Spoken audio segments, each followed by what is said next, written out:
readers, today we are reading Room on the Broom by Julia Donaldson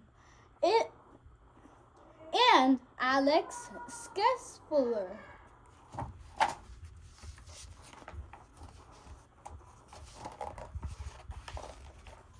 The witch had a cat and a hat that was black and long ginger hair in a braid down her back. How the cat purred and how the witch grinned as they sat on their broomstick and flew through the wind.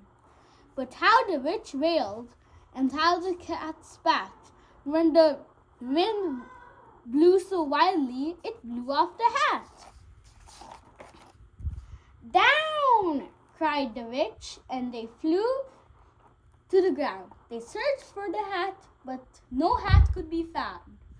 Then out of the bushes, on thundering paws, there bounded the dog with the hat in his jaws.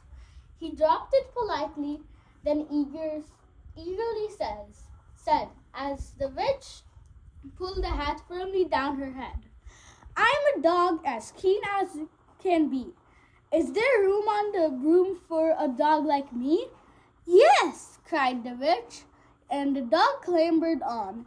The witch tapped the broomstick and whoosh, they were gone. Over the fields and the forest they flew. The dog wagged his tail and the stormy wind blew. The witch laughed out loud and held on to her hat.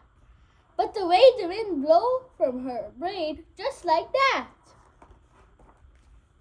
"Down!" cried the witch, and they flew to the ground. They searched for the bow, but no bow could be found.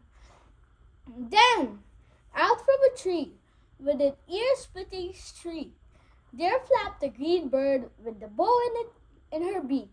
She dropped it politely and bent her head low.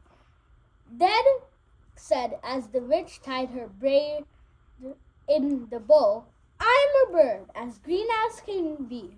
Is there room on the broom for a bird like me?" "Yes," cried the witch. So the bird fluttered on. The witch tapped the broomstick and whoosh, they were gone. Over the reeds and the rivers they flew. The birds shrieked with glee and the stormy wind blew. They shot through the sky to the back of beyond. The witch cluttered her bow, but let go of her wand. "Down!" cried the witch, and they flew to the ground. They searched for the wand, but no wand could be found. Then, all of a sudden, from out of a pond, leaped the wet, dripping frog with a dripping wet hand. He dropped it politely, then said with a croak, as the witch dried off the wand on the fold of her cloak, "I'm a frog as clean as can be. Is there any room on the broom for a frog like me?" "Yes," said the witch. So the frog bounded on. The witch tapped the broomstick in. Whoosh! They were gone. Over the moons in the mountains they flew. The frog jumped for joy and the broom snapped into two. Down fell the cat and the dog and the frog. Down they went tumbling into a bog. The witch's half broomstick flew into a cloud, and the witch heard a roar that was scary and loud. "I am a dragon as mean as can be, and which with French fries tastes delicious to me." "No!" cried the witch, flying higher and higher. The dragon flew after her, breathing out fire. "Help!" cried the witch, flying down to the ground. She looked all around, but no help could be found. The dragon drew near with a glint in his eyes and said, Just this once, I'll have rich without fries. But just as he planned to begin on his feast, from out of a ditch rose a horrible monster beast. It was tall, dark and sticky, and feathered and furred. It had 4 brightful heads.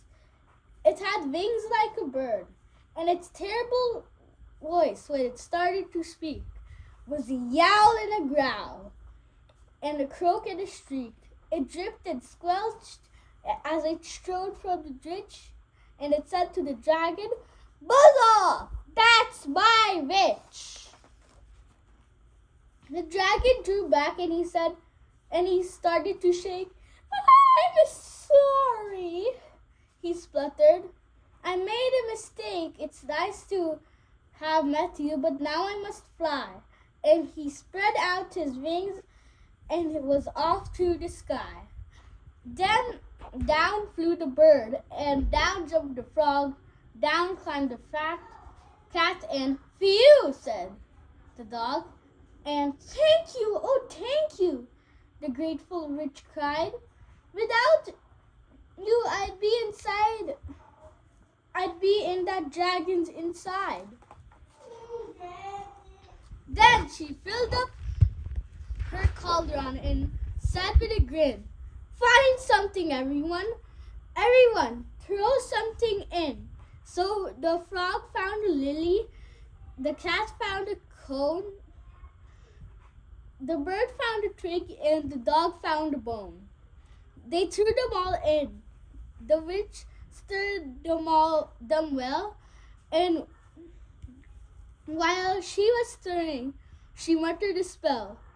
Ickety, zickety, zaggedy, zoom, then out rose a truly magnificent broom, with sheets for the witch, and the cat, and the dog, a nest for the bird, and a pool for the frog. "Yes," cried the witch, and they all clambered on. The witch tapped the broomstick, and whoosh, they were gone. I hope you like this book. Please like and subscribe to our channel for more videos.